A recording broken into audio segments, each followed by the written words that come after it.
RJ, thank you so much for joining me tonight. I'm really excited to talk to you because you have 8 years of sobriety and I have 3. And I've heard that the hardest time is like 4 or 5. So I'm very curious to talk to you about your experience and just hear more about your story and all the changes you've had in the past 8 years.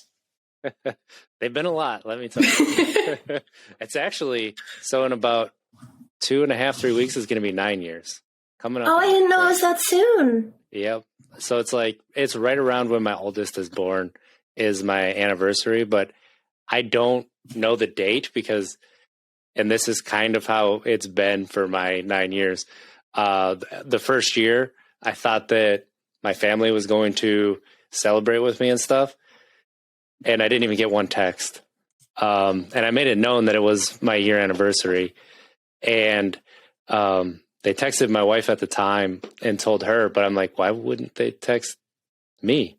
So I was just like, nobody really cares about me. So I just forgot about it after that. And I haven't celebrated it. Yeah, it stinks. It really stinks because it's really important, especially that year mark. And you did it. You proved to yourself, like, I can. Absolutely, I can. And then, like, nobody cares. And that stings. That hurts. And I didn't realize how much I internalized that until really the past year. And how I don't have it.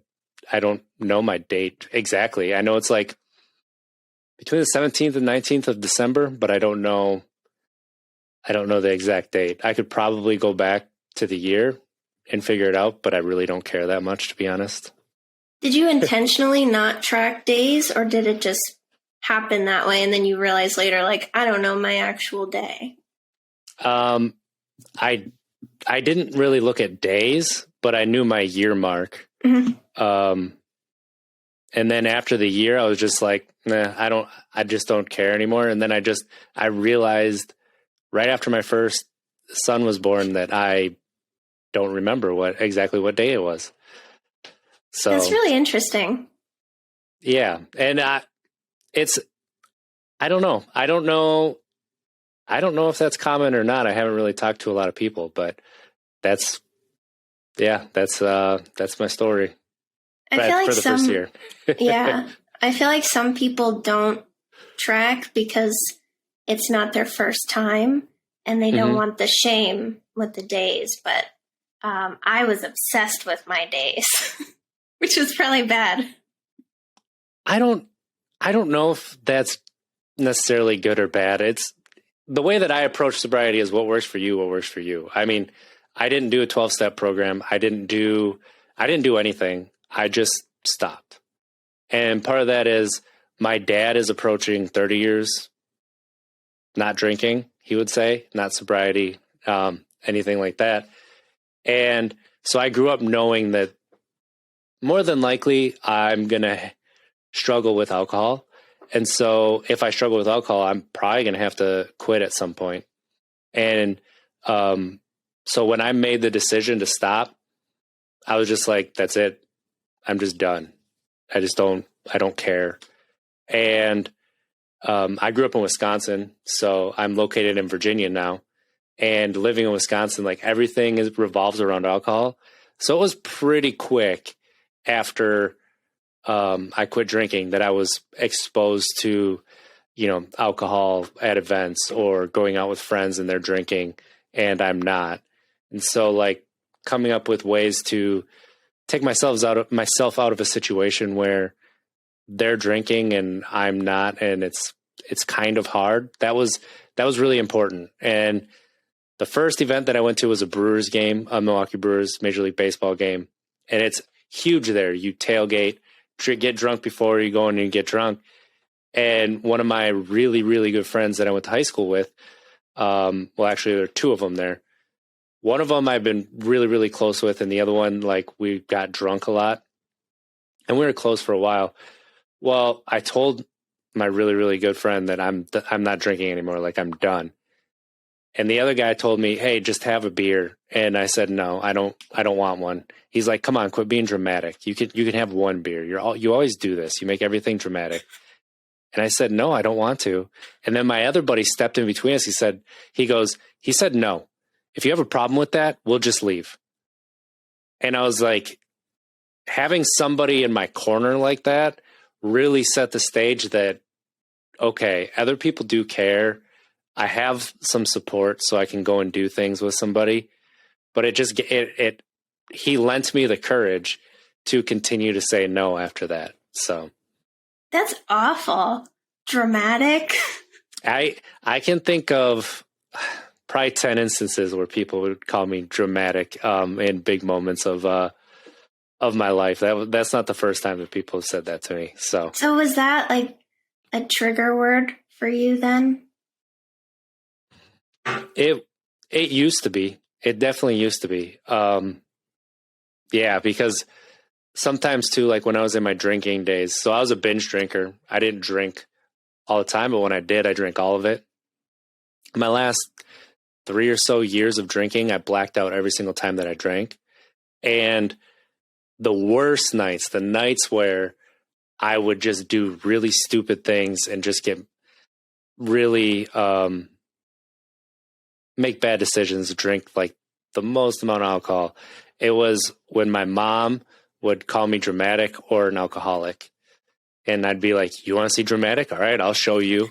You want to see an alcoholic? Here's what a real alcoholic looks like. And the only one paying for that is this guy. So I'm just lucky nothing bad came out of it. That's how I act too, actually. Nothing makes a problem drinker want to like really go for it, like someone commenting on their drinking. Yes, absolutely. So what inspired you to quit? You said you were blacking out for about 3 years. So what was different at 3 years versus 2 years? I was getting serious with my girlfriend and I wanted to start a family. And I was at the point where I wanted a career. I wanted stability. And at the point where I quit I was really looking into getting my career, which was a high voltage line tech. And so I knew I was going to be on call 24/7. I knew it was going to bring in money so I could support a family, even if it was only on a single income. And I was just sick and tired of waking up every single time I drank. And my first thought would be, who do I have to apologize to this time? And then looking in the mirror and just absolutely disgusted with the person who was looking back. And those were the factors that led me to be like, okay, it's time. Did you have like a really bad night in the middle of December 9 years ago, or was it like a buildup? It was definitely, it was a buildup, but it was also like, I drank so much. I ended up I don't even know whose house I was at. Luckily, like from a small town, so you can walk across it in like 10 minutes. So like I ended up getting home, but I don't know where I was. I know I was taking pulls of like, Barton's vodka, $10 175, like just chugging it. And it's like, I don't need anymore, but my mouth still functions. So let's try to get it down.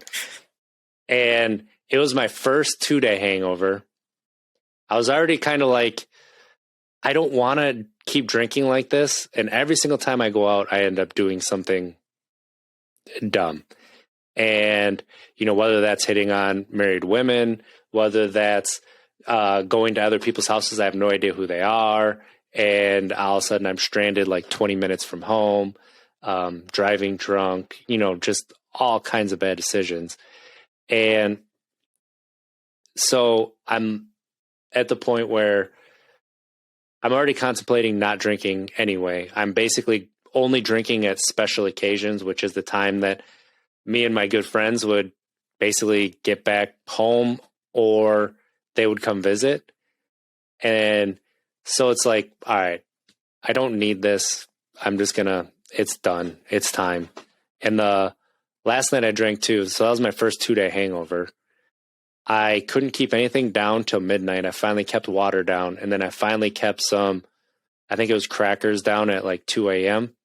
But I was supposed to go back to Madison with my girlfriend, and we had an event, and I texted her and I said, I'm not going to make it. And she goes, yeah, I figured you weren't going to. I wasn't planning on you being here. And I was like, all right, if I want to have a family, if I want to be an adult, if I want to move forward with my life, alcohol has to be left behind. I love that. Do you know like why you drank? Were you like a coping drinker, an enhancement drinker, like a social drinker?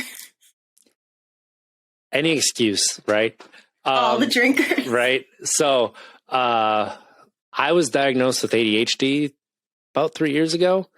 So the first time I drank, like it was the first time my mind shut up. Mm-hmm. And so that helped, but also the acceptance that came with it. Like all of a sudden, everybody who looked at me like I was a goody two shoes, like I never felt accepted by these people. All of a sudden they talking to me like I'm one of them. Like I really felt accepted by these people. And that continued through college. And then that continued through, post college at bars with random people. Like people liked drunk RJ because he's silly and goofy and cares about everybody having a good time. And so I fell in love with the fact that I was the life of the party. And then I felt accepted because, now after doing a lot of self work, I realized that I never accepted myself. And so that's why externalizing that acceptance, that's really what it came down to, that's what alcohol provided for me. So that must have been really hard then when you stopped and right away you have this bad experience with that freaking guy calling you dramatic. Did you think like no one's ever going to like me again? I'm never going to fit in? Or did you feel like you didn't like regular RJ as much socially? I was always kind of quiet. So I was a little bit worried about fitting in, but as I get warmed up, like I can start talking. And so I wasn't super worried about fitting in, but I was worried about and I knew I'd known that guy for years. Like he said a lot worse things to me. So I didn't internalize that, but it still could have been pretty bad. And that doesn't, excuse doing that to somebody. So I was worried about my life being more dull, about, can I go to a Brewer game and have fun? Can I go to a Packer game and have fun? Can I go out to a bar at some point? I mean, in Wisconsin, 80% of the good restaurants are bars. So you have to put yourself in a situation. Are you going to do this? And I remember I went to a Christmas party for work, and I was 2 years sober at that time, 2.5. And I bought a round of beers for the guys. And I don't have any issues with, grabbing the beers and giving them to people, but I hand the beers to everybody, and I was carrying one, how I would drink sometimes, which was like between these two fingers. And I give the beers out to everybody except for one guy. And I went and I had it almost to my lips, and I'm like, what am I doing? And I handed the beer out. I'm like, that was just total reflex. And this is like 2.5 years into my sobriety, and I still have that reflex. And I'm almost 9 years. And if I smell like a Miller Lite, that was a beer that I drank a lot, or like, a Captain and Coke or anything that I drank a lot, I can still taste it on my tongue. I can still feel the bubbles as they go in. That's something that has been unexpected. But there was a point, probably at about 3 or 4 years, I didn't miss drinking anymore. Like there were times where I missed going out and having fun with the guys, and then I did it sober, and I had no issue. And that point I was like, what do I miss about drinking? Like these guys are idiots. Why do I want to have the same conversation 10 times in 10 minutes? can we talk about something else? Like, we literally just talked about, whether Robert Brooks is better than Antonio Freeman or not. And those are two Packers wide receivers for people who don't know. Like, why are we still talking about this? You're saying the same exact stats. What's going on here? And so like having those interactions and putting myself in those situations. And then if I get overwhelmed, if I get to the point where I'm feeling like I'm craving a drink or something, I just ghost. I don't say anything. I leave.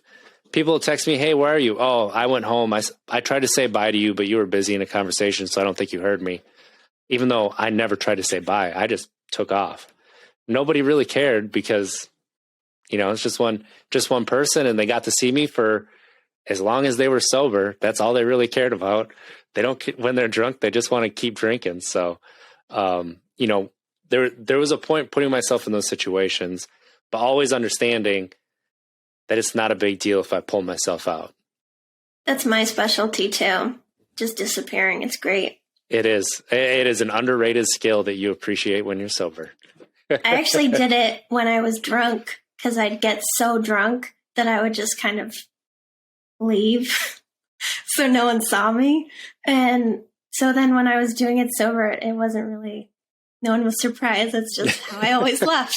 No one knew when I left. They just realized they hadn't seen me. So there was no change. For me, if I disappeared when I was sober, everybody got worried because I was going with somebody somewhere and they were going to have to find me at some point. So yeah, I was like a lost puppy. I would follow whoever has the food or whoever says they have more beer or whatever. More drinks at their house, or they know a place. Every time. So you said that you just stopped. You just realized you had to stop. Did you think about this is forever, never again? Or were you not thinking? It sounded like you were saying forever in the beginning. Yep. It was for sure. I'm just done. It's just, it's not for me. I'm not a good person when I drink. I want to get back to a point where I'm proud of the person that I look at in the mirror, which I realized I had not been since high school. And that's a problem. And that's something that I still have just recently been able to do. Like in the past few months is how recent it's been since I've been able to look in the mirror and be proud of the person that I am. So, and it's not because I've been, a bad person to everybody. Like I really do care about people, compassionate person, but I do it at the expense of myself. And so it's hard to have pride in yourself when you constantly put yourself underneath everybody. So how are you supposed to be prideful of that? So now trying to find the balance there, which I've been able to find a little bit, but it's always a balancing act that you have to find. And then, that was something that helped me to be like, I'm done with it. Did you know in the beginning, the things that you wanted to work on, or how did you discover those things? I discovered those things because my wife asked for a divorce. And so I went to therapy, and I realized that if we're talking about emotions, I could name mad and mad and mad. Like that was pretty much it. Yep. And so I didn't know exactly what I had to work on. I knew I had to find my emotions, be able to describe what I was feeling. And then getting diagnosed with ADHD was absolutely massive because it really helped me to understand how my brain works. And it's helped me figure out my learning style and stuff too. So that's helped me to dive into other things. But the other thing that really helped me to learn what I needed to work on was the podcast. It was actually more influential to me than therapy, because hearing people from vastly different backgrounds who had similar experiences and they did the introspective work. And I'm like, that sounds really familiar to the person that I look at in the mirror. I should look into that. Let me see if there's something there. And just taking bits and pieces from the stories. But also when you talk through your problems, like it's almost like audio journaling, but you start to put two and two together. Like you're making a point and you're like, I didn't put that connection together till right now. Wow. I need to write that down because my ADHD is going to make me forget about it, but it's got to happen. Let's go. So like between the podcast, therapy, and whether it's giving up alcohol, whether it's whatever the major change in your life is, there's a catalyst that happens that causes that change. So what is that change? And so my wife asking for a divorce, when I'm bringing home, I'm giving everything that I can as a spouse, as a dad, as, you know, all my time, all my energy, I'm providing everything that I can. We have a house. It's a great house, but I'm not giving myself, my soul, my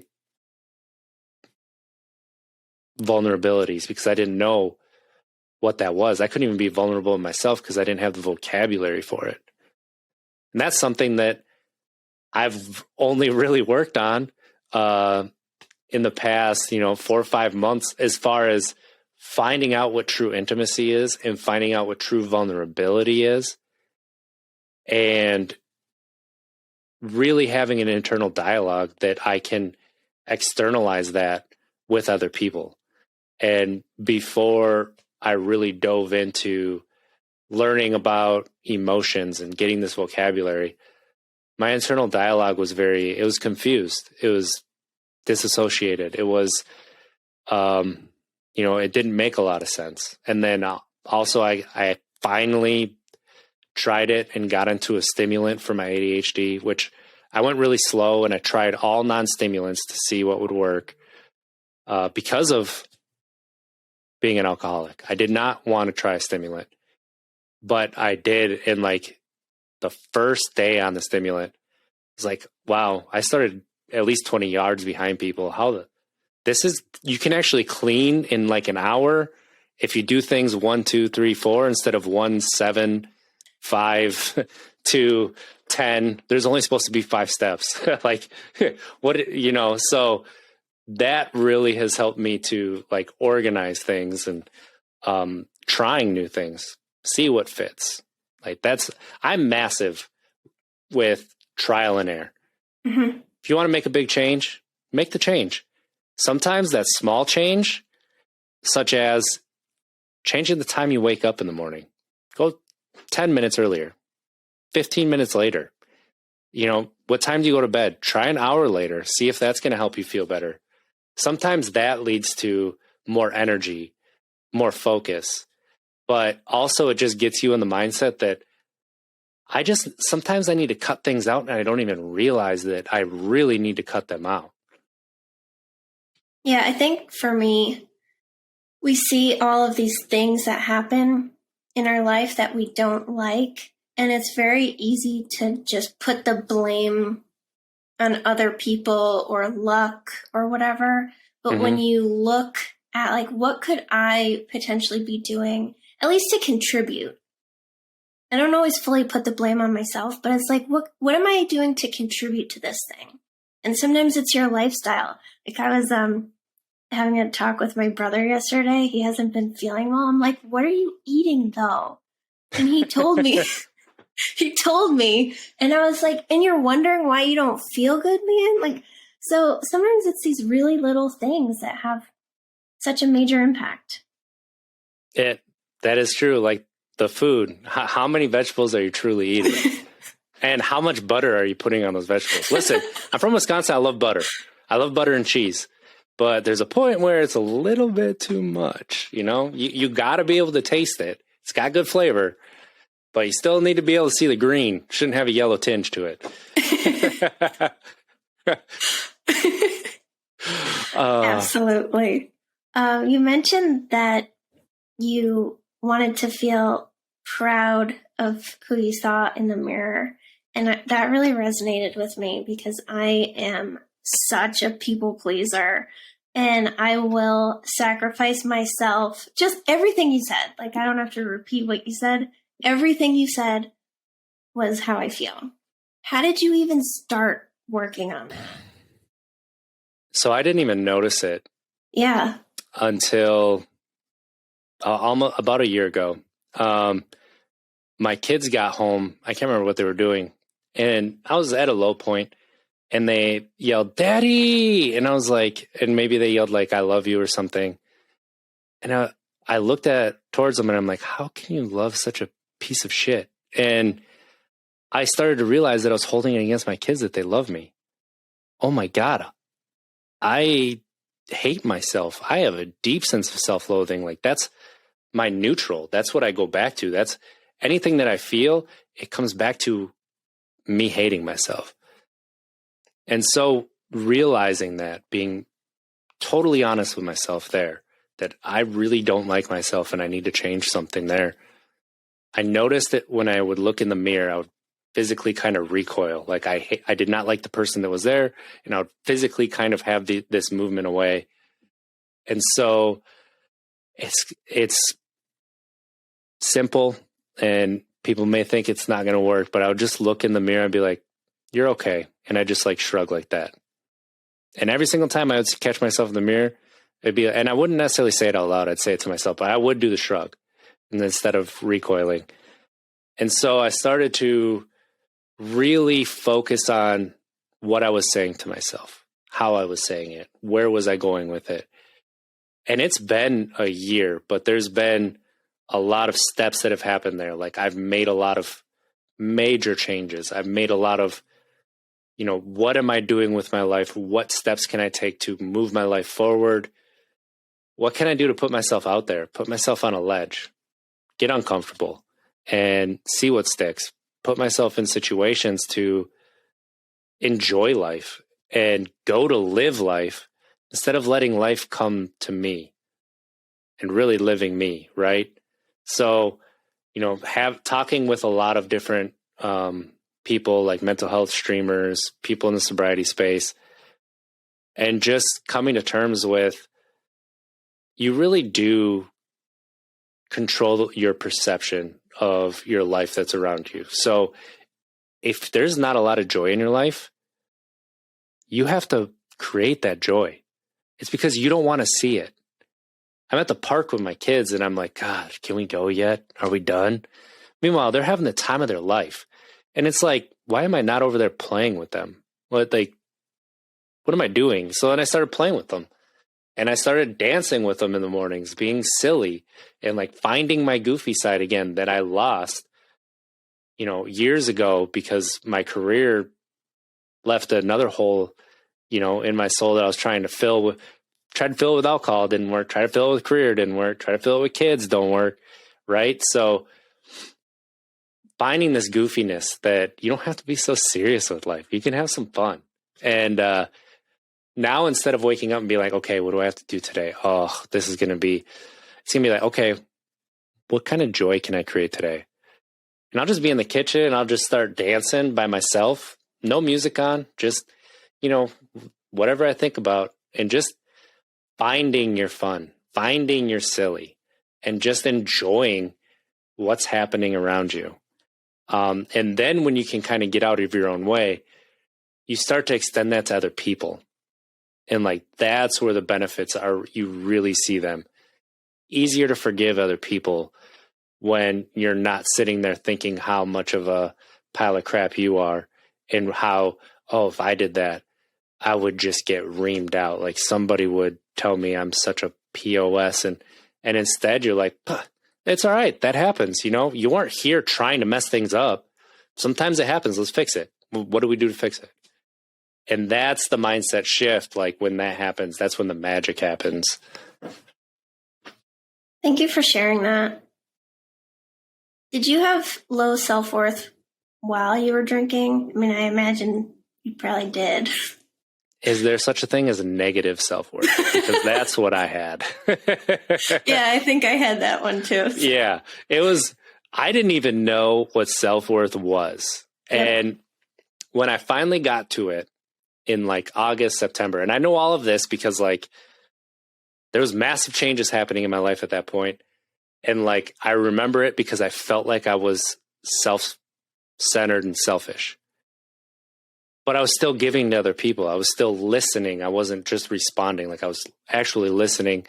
And I realized, oh, this must be self-worth, because this isn't, I'm not, pushing other people aside because I'm going to go do this. Like I'm just doing things that I want to do.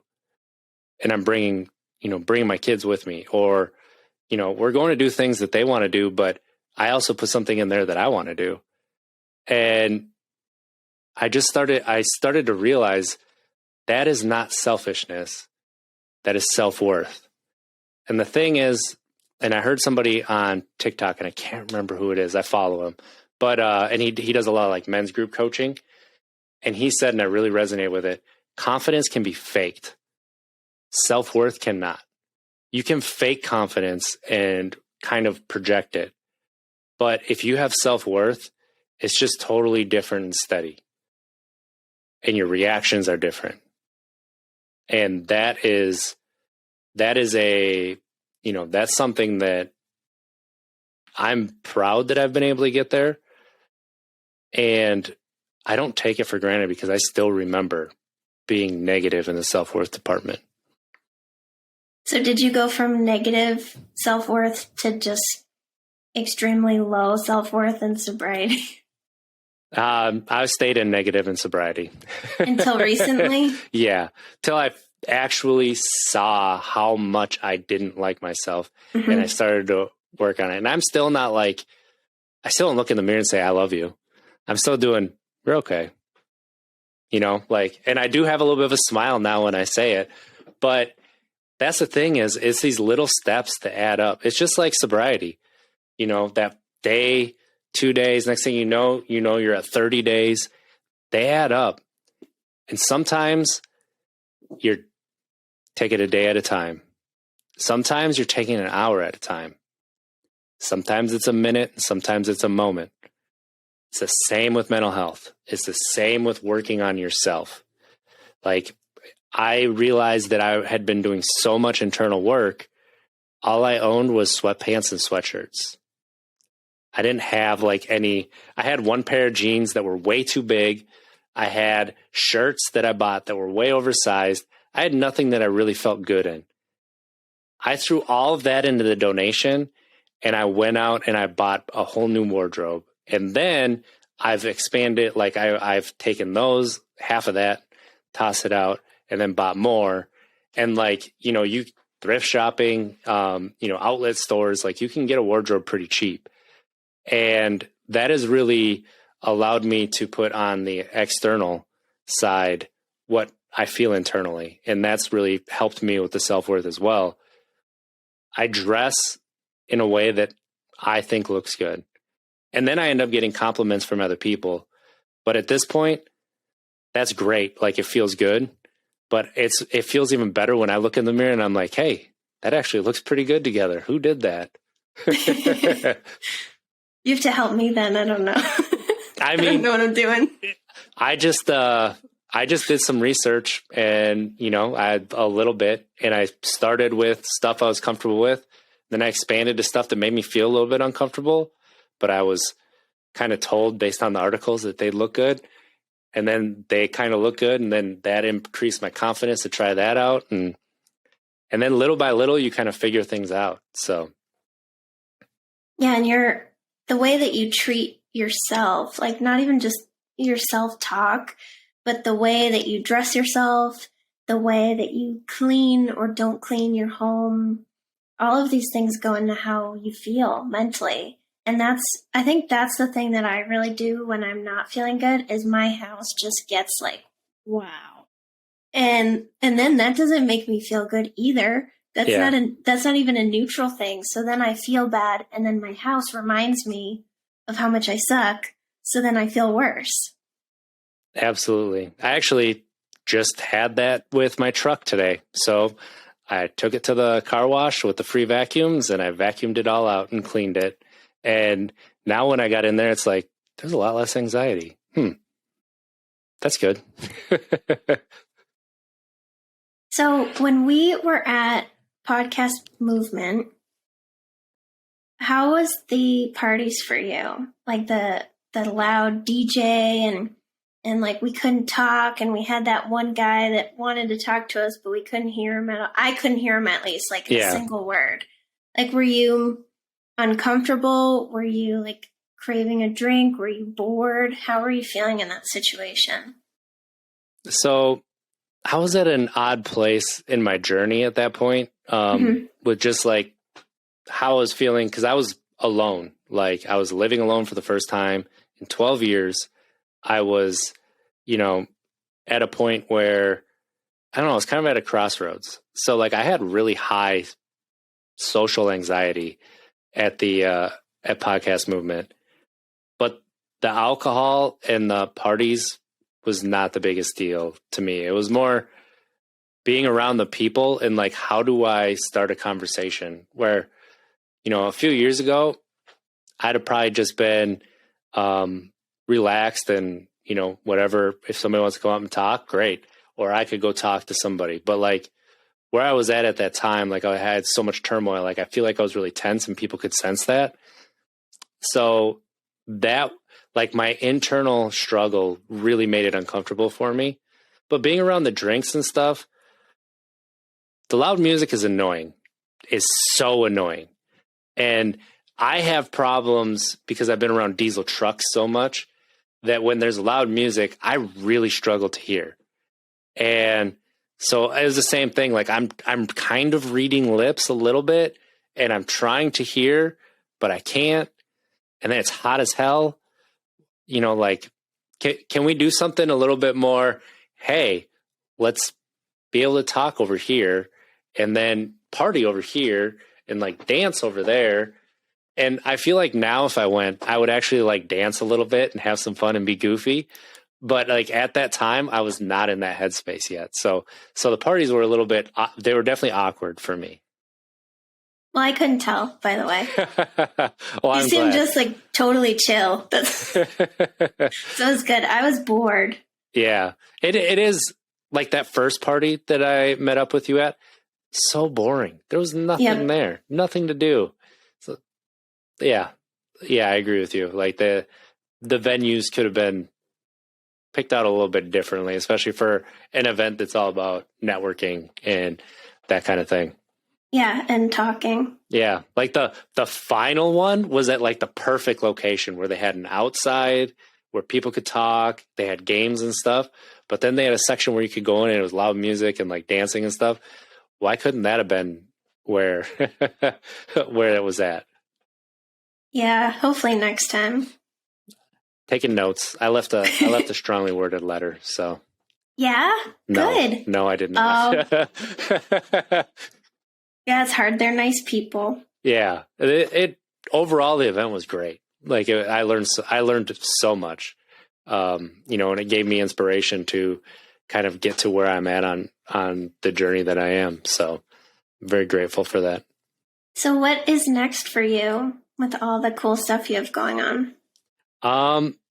Next is, getting my coaching certification and then really launching into Untapped Keg coaching, one-on-one and group coaching for people who, and I've changed the podcast too from just sobriety and mental health to really post-sobriety. So like, how are you thriving in sobriety instead of just surviving? Because I just survived for so long in life. And I haven't had a ton of cravings. There's only been a few times in my 9 years. And don't get me wrong, when those few times happen, they're intense. But it's how do you get to a point where you can live with joy, where you can, what's something that somebody can take from you and be like, instead of just getting up, going to work, coming home, eating, going to bed and doing it all over again, how can you motivate someone to step outside the box and go try that dance class they've been eyeing for, years, but they just haven't? Or, for the past month and a half, I've been doing yoga that I've been looking at for 3 years And I don't know why I never did it, but it's been absolutely everything that I wanted it to be. It is. So taking that, especially, and then with like the mental health aspect, really removing the stigma from therapy, from looking internally and doing that work. It's so freeing when you don't have to worry about self-judgment anymore, and you can just live and be goofy and silly. Yeah, it's hard enough to live and have a good life without holding yourself back and being mean to yourself the entire way. Absolutely. And when you don't even realize you're doing it, when you're so good at it that you have no idea you're doing it, it is hard to identify. But maybe hearing this somebody will realize, oh, maybe I don't actually like myself and I'm faking that confidence. And then they'll take a look at it and just start with I'm okay. And I like that because everybody tells us, self-love and these affirmations. And anytime that I would hear that when I deeply hated myself, it was like, you don't understand me, man. And just to have it be neutral, like You're fine. You're not bad. That is so much more accessible than looking in the mirror and being like, I love you. Yeah. And so I took people saying that and I'm like, my neutral is deep self-loathing. I need to get my neutral up to neutral. Yep. And then we'll start from there and see what we can do. So that's why I was like, I'm not going to love. I'm not even going to like. Yep. I'm going, you know what? You're okay, man.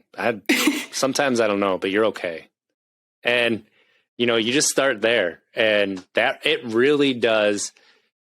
It takes time, but like you build on top of it to a point where all of a sudden you look down and you're like, actually, I'm at neutral now. This is odd. This is kind of cool. Because now it doesn't take so far to get to I'm happy. And I can still go down and feel sadness, which makes the happy, like really happy.